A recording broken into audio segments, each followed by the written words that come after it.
अस्सलामुअलैकुम। आज की इस वीडियो में हम आखिरत के दो मकान के बारे में जानेंगे। अल्लाह रब्बुल इज्जत ने हर इंसान के लिए आखिरत के दो मकान तैयार किए हैं, एक जन्नत में, दूसरा जहन्नम में। अगर नेक अमाल करेगा, ईमान के साथ दुनिया से जाएगा, अल्लाह रब्बुल इज्जत उसे जन्नत का मकान अता फरमाएंगे। और अगर ये दुनिया के अंदर ईमान से महरूम रहा या ईमान तो लाया मगर गफलत की वजह से गुनाहों में पड़ा रहा, घिरा रहा और बगैर तौबा के मर गया, तो उन लोगों को जहन्नम का मकान दिया जाएगा। जहन्नम वो जगह है जिसे अल्लाह ताला ने मुजरिम और नाफरमानों की सज़ा के लिए बनाया। जन्नत वो जगह है जिसको अल्लाह ने अपने प्यारों के इनाम के तौर पर बनाया। अब यह हमारी ज़िंदगी की तरतीब है कि हम जन्नत के रास्ते पर जा रहे हैं या जहन्नम के रास्ते पर जा रहे हैं। एक बुजुर्ग फरमाते थे, ऐ दोस्त, तेरा उठने वाला हर कदम या तुझे जन्नत के करीब कर रहा है या तुझे जहन्नम के करीब कर रहा है। अगर अल्लाह रब्बुल इज्जत के हुक्मों को मानने के लिए कदम उठ रहा है तो जन्नत के करीब, और अगर गुनाहों के लिए कदम उठ रहा है तो जहन्नम के करीब। तो हमारी ज़िंदगी की तरतीब से पता चल सकता है कि हम किस रास्ते पर चल रहे हैं। दो रास्ते बहुत स्पष्ट है।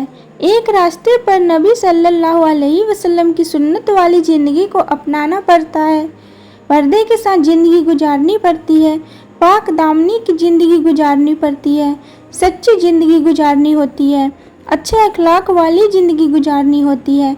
ऐसे लोग जन्नत के रास्ते पर चल रहे हैं। और दूसरी ज़िंदगी बेपर्दगी की ज़िंदगी, बेहाई की ज़िंदगी, टीवी, गाना बजाना, इनमें मसरूफियत की ज़िंदगी, इधर उधर के ताल्लुकात जोड़ना, आखिरत की तरफ से बिल्कुल गाफिल रहना, दुनिया में अपने ख्वाहिशों, शहवतों को पूरा करने के लिए मस्त रहना, ये जहन्नम वालों की ज़िंदगी है। अब फैसला हमें करना है कि हमारी मंजिल कौन सी होनी चाहिए। अगर किसी औरत से पूछा जाए कि दो मकान हैं और जो मकान खरीदने के लिए आप जोर दे रही हैं, तो बताओ उन दोनों में से कौन से मकान में आप जाएंगी।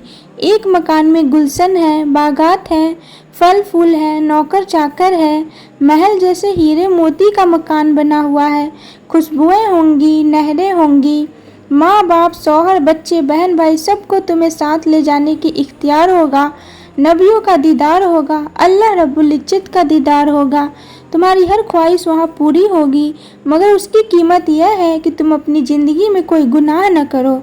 और दूसरा मकान वो है जो अंधेरी कोठरी होगी, जिन भूत से ज़्यादा डरावने फरिश्ते होंगे, तन्हाई होगी, न शौहर पास, न बच्चे पास, न माँ बाप पास, भूख होगी, प्यास होगी, पसीना होगा, बिजली के कड़कने की आवाज़ें होंगी, तुम्हारा रंग काला होगा, आंखें नीली होंगी, बदबूदार लिबास होंगे और आग के अंदर घूमती रहेंगी।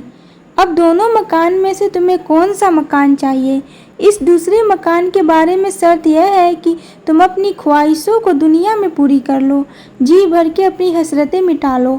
लेकिन ये 30-50 साल की बात है, तो कोई भी अक्लमंद औरत या मर्द उस जहन्नम के मकान में जाना पसंद नहीं करेगा, क्योंकि इंसान का दिल ये चाहता है कि मुझे रब रहमान के करीब जन्नत के मकान मिल जाए और हमेशा हमेशा मैं अपनी चाहतों को वहाँ जाकर पूरी कर लूँ।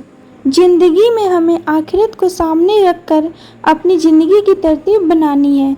जहन्नम की अजाब को बर्दाश्त करने का हौसला हम में से किसी आदमी को भी नहीं है।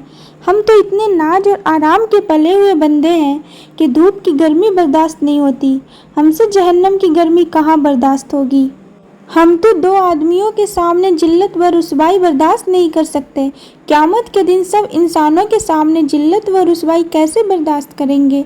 सच्ची बात तो यही है कि हमें अल्लाह रब्बुल इज्जत से जन्नत की तलब करना चाहिए और जहन्नम से अल्लाह रब्बुल इज्जत की पनाह मांगनी चाहिए। यही दुआ है जो नबी सल्लल्लाहु अलैहि वसल्लम ने सिखलाई, अल्लाहुम्मा इन्नी अस्अलुका जन्नत व औजुबिका मिनन नार। इसका तर्जुमा यह है, ऐ अल्लाह, मैं आपसे जन्नत की तलब करती हूँ और आपसे मैं जहन्नम की आग से पनाह मांगती हूँ।